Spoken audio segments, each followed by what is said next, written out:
అలా చెప్పావు? దానికి వేరే కారణం ఉంది లేరా. రేయ్ నిజం చెప్పు, నీకు పెళ్లి చేసుకోవడం ఇష్టం ఉందా లేదా? ఉంది కానీ ఏమైందిరా, కొంపదీసి కింది నరాలు పనిచేయడం మానేసినా ఏంది? ఏం మాట్లాడుతున్నావురా? పర్లేదు చెప్పురా. నా దేశం నాటు అయితే ఉన్నాడు, అడిచిన మురుగులు వేసుకున్నావు అనుకో మొత్తం సెట్టు. చిన్న కొడక, నాకేం ప్రాబ్లం లేదు. మరేమై రోగం రా నీకు? కంపెనీకి ఓనర్ వచ్చి ప్రేమిస్తానంటే అవుతుంటున్నావు. రే ఆ అమ్మాయి ఎక్కడరా నన్ను ప్రేమిస్తున్నా అని చెప్పింది. అక్కడ సీనియారిటీ తప్ప ప్రేమ ఎక్కడరా కనబడింది? తనకు కావాల్సింది లాయల్గా ఉండే ఒక పర్సన్, అంతే, ప్రేమించేవాడు కాదు.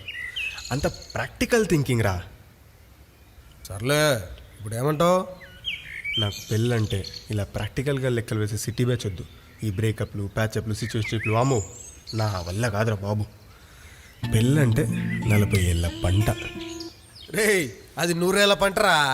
రుణమాఫీ కింద 60,000 కోసేసినవా ఏంది? అది అసలే వద్దు. ఈ కాలంలో 60 సంవత్సరాలు బతకడమే పెద్ద సక్సెస్. అందుకే కనీసం మిగిలిన 40 సంవత్సరాలైనా ఎలాంటి కల్మషం లేకుండా అనుకువగా ఉండే ఒక అమ్మాయి, పెళ్ళయ్యాక ఎలాంటి గొడవలు లేకుండా నన్నుగా ప్రేమించే ఒక అమ్మాయి, మాట్లాడితే పెదాలు కందిపోతాయేమో, నవ్వితే వజ్రాలు రాలిపోతాయేమో అన్నంత జాగ్రత్తతో అనుకువగా ఉండే ఒక అమ్మాయి, అలాంటి అమ్మాయి దొరికితే చాలరా, నెక్స్ట్ సెకండ్ తాళి కట్టేస్తా. అలాంటి అమ్మాయిలందరూ ఎప్పుడో అంతరించిపోయారు అరిగిపోయిన డైలాగులు చెప్పు. వెతికితే దొరుకుతారు. You bloody 90s kid. Subbu sir మీకోసం ఎవరో వెయిట్ చేస్తున్నారు ఉదయం నుంచి కింద.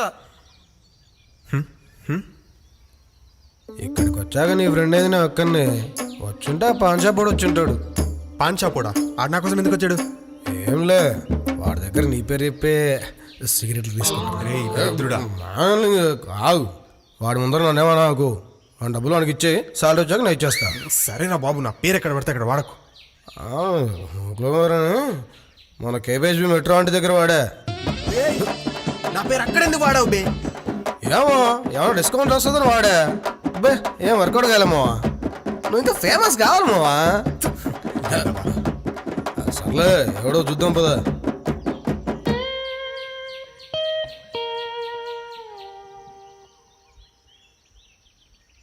ఎక్కడ్రా ఈ పాంచా పరమేశ్వరుడు కనబడట్లా?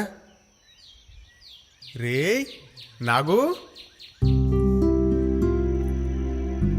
అయితే వచ్చింది పాంచా పరమేశ్వరుడు కాదా? అనవసరంగా నాగు నన్ను ఆరెంజ్ పండు. ఇంకా మర్చిపోలేదేట్రా? ఎలా ఉన్నావురా? నేను బాగున్నారా?